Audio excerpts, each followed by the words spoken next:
others' wrongdoings.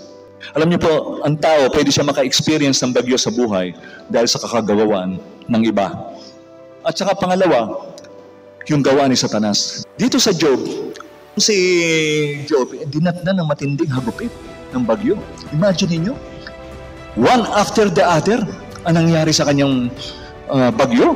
Nawala yung kayamanan niya, yung bukirin niya, yung pinagkakakitaan niya, namatay yung mga anak niya. Ang sakit nun. Tapos nagkaroon pa siya ng sakit sa balat na nakapandidiri. Ang sakit na nangyari sa kanya. Biruin niyo, halos sisihin na ang Diyos.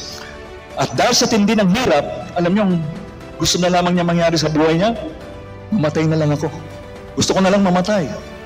Ang mabigat ito, hindi alam ni Job, si Taning ang may kagawa ng lahat.